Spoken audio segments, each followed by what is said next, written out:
ನಿಮ್ಮ ಬಂಡೆ ಗಿಂಡೆ ಇವೆಲ್ಲ ನಡೆಯಲ್ಲ ಇಲ್ಲಿ ರೈತರ ಮುಂದೆ. ಎಂತೆಂತ ಹೊಡೆತಾ ಇದೀವಿ. ಭೂಮಿಗೆ ಒಂದು ಕಾಲ ಹಾಕಿ 1,000 ಕಾಲ ಬೆಳೀತಕ್ಕಂಥ ತಾಕತ್ತು ನಮಗಿದೆ ರೈತರಿಗೆ. ಅಂಥದ್ರಲ್ಲಿ ನಿನ್ನಂತ ಬಂಡೆ ಗಿಂಡೆ ಹೊಡೆಯಕ್ಕೆ ನಮ್ಗೇನು ತಾಕತ್ತಿಲ್ಲ ಅಂತ ತಿಳ್ಕೊಬೇಡಿ ಶಿವಕುಮಾರ್. ಆ ಬಂಡೆನ ಹೊಡೆ ತಾಕತ್ತು ನಮ್ಗಿದೆ. ಆ ಬಂಡೆ ಹೊಡೆಸ್ಕೋಬಾರದು ಅನ್ನೋದಿದ್ರೆ ಇಂಥ ಯೋಜನೆಯನ್ನ ಕೈ ಬಿಡಬೇಕು. ನೀವು ಬಂಡೆ ಗಿಂಡೆ ಇರ್ತಕ್ಕಂಥದ್ದು ಚುನಾವಣೆ ತೋಳಬಲ್ಲ ಬೇರೆ ಬೇರೆ MP MLAಗಳು ರಾಜ್ಯಸಭಾ ಸದಸ್ಯರ ಮಾಡ್ತಕ್ಕಂಥ ಸಂದರ್ಭದಲ್ಲಿ ನಿಮ್ಮ ಬಂಡೆ ಅಂತ ಕರೀರಿ. ರೈತರ ವಿಚಾರದಲ್ಲಿ ನೀವು ನಮಗೆ ಸಣ್ಣ ಜಲೀನಿ, ನೀವು ಬಂಡೆ ಗಿಂಡೆ ಅಲ್ಲ, ಹೊಡೆದು ಜಲ್ಲಿ ಆಗಿದ್ರಿ. ಈಗ ನೀವು ನಾವೆಲ್ಲ ಹೊಡೆದ್ರೆ ಪುಡಿ ಮಾಡಿ ಎಂಸೈಟ್ ಮಾಡ್ಬಿಡ್ತೀವಿ. ನಿಮ್ಮ ಎಂಸೈಟ್ ಆಗಕ್ಕೆ ರೆಡಿ ಇದ್ರೆ ಕಾಂಗ್ರೆಸ್ ಸರ್ಕಾರ ಬಂಡೆ ಜೊತೆಯಲ್ಲಿ ಎಂಸೈಟ್ ಆಗಿವೆ ಅಂತಂದ್ರೆ ಈ ಬಿಡದಿ ಹೋರಾಟಕ್ಕೆ ಅಂತ್ಯ ಆಗಲಿ.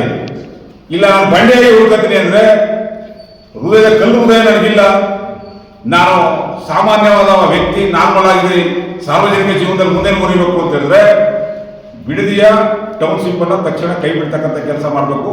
ಇಲ್ಲ ಅಂತ ಹೇಳಿದ್ರೆ ಹೋರಾಟ ತೀವ್ರ ಆಗ್ತದೆ. ನಿಮ್ಮನ್ನ ಗುಂಡ್ರಾಯಿ ಸರ್ಕಾರ, ಗುಂಡಾಕಿ ಸರ್ಕಾರ ಉಳಿಲಿಲ್ಲ. ರೈತ ಮೇಲೆ ಗುಂಡಾಕಿ ಸರ್ಕಾರ, ಗುಂಡ್ರಾಯಿಗೆ ಉಳಿದಿಲ್ಲ. ನಿಮ್ಮ ಸರ್ಕಾರಕ್ಕೂ ಅಂತ್ಯ ಆಗಿದೆ. ಹೆಚ್ಚಿಗೆ ನಿಮ್ಮ ಸರ್ಕಾರ ಉಳಿಯಲ್ಲ. ಸರ್ಕಾರವನ್ನ ಉಳಿಸ್ಕೋಬೇಕು, ರೈತರ ವಿಶ್ವಾಸ ಗಳಿಸಬೇಕು ಅಂದ್ರೆ ಇಂಥ ಬೇಜವಾಬ್ದಾರಿದಾಗ ಯಾರು ಶ್ರೀಮಂತರ ಮತ್ತು ಬಂಡವಾಳಶಾಹಿಗಳಿಗೆ ರಿಯಲ್ ಎಸ್ಟೇಟ್ ಮಾಡೋರು ಅನುಕೂಲ ಮಾಡತಕ್ಕಂಥ ಕೆಲಸವನ್ನ ಶಿವಕುಮಾರ್ ಅವರು ಕೈ ಬಿಡಬೇಕು.